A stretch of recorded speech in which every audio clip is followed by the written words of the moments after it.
Hello friends, welcome to Vinitha life style.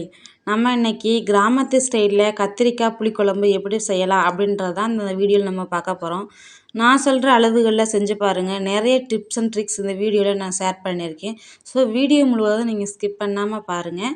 கரெக்டாக ஒரு 3 மினிட்ஸில் இந்த குழம்பு செஞ்சு முடிச்சிடலாம். இப்போ இந்த குழம்பு எப்படி செய்யலாம்னு சொல்லிட்டு வாங்க வீடியோக்குள்ளே போய் பார்க்கலாம்.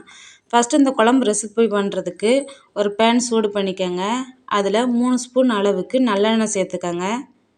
இதில் 1 ஸ்பூன் அளவு கடுகு சேர்த்துட்டு கடுகு நல்லா வெடிக்கட்டும்.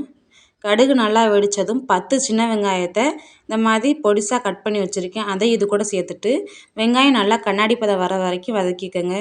இது கூட ஒரு கொத்து கருவேப்பிலை எல்லாம் சேர்த்து நல்லா வதக்கிட்டு ஒரு 7 பச்சை மிளகா 3 பழுத்து தக்காளியை பொடிசாக கட் பண்ணி இது கூட சேர்த்து நல்லா வதக்கி விடுங்க.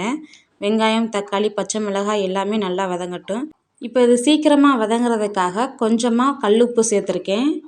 நம்ம உப்பு சேர்க்கும்போது சீக்கிரமாகவே வதங்கிடும், அதுக்காக தான் உப்பு சேர்க்குறோம். இந்த மாதிரி கரண்டியை வச்சு நல்லா கொத்தி விடுங்க.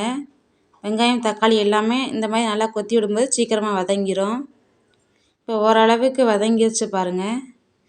இந்த ஸ்டேஜில் நம்ம இப்போ நான் 300 கிராம் அளவுக்கு கத்திரிக்காயை சேர்த்துருக்கேன்.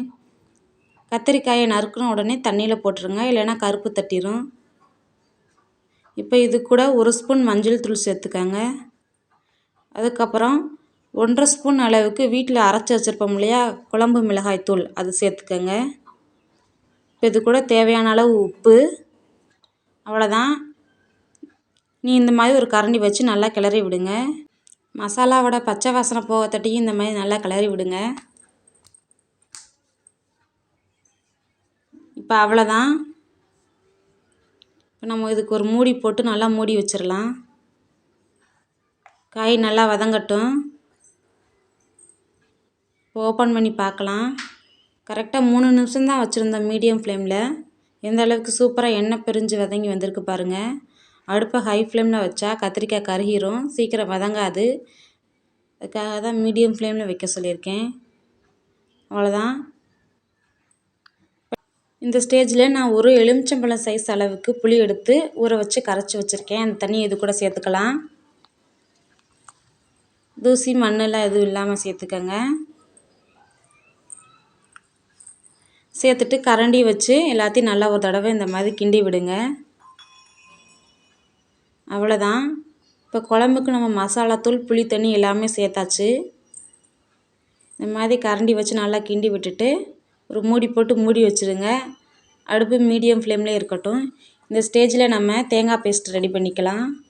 ஒரு கைப்பிடி அளவுக்கு தேங்காய், ஒரு 5 சின்ன வெங்காயம் எடுத்திருக்கேன். இதை நல்லா ஃபைன் பேஸ்ட்டாக அரைச்சிட்டு அந்த தேங்காய் பேஸ்ட்டை இது கூட சேர்த்துக்கலாம். இப்போ நல்லா குழம்பு கொதிக்க ஆரம்பிச்சிருச்சு. இந்த ஸ்டேஜில் நம்ம இதுக்கு சேர்த்துக்கலாம்.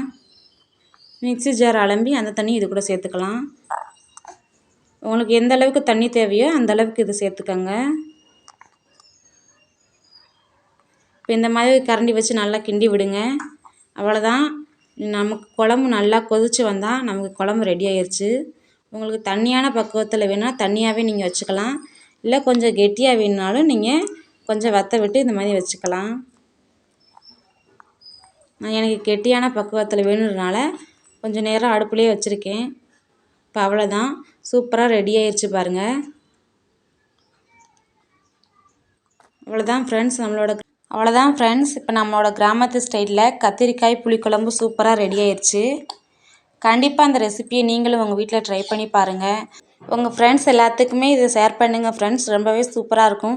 வீடியோ பிடிச்சிருந்தால் லைக் பண்ணுங்கள், நம்மளோட சேனலை சப்ஸ்கிரைப் பண்ணுங்கள். தேங்க்யூ.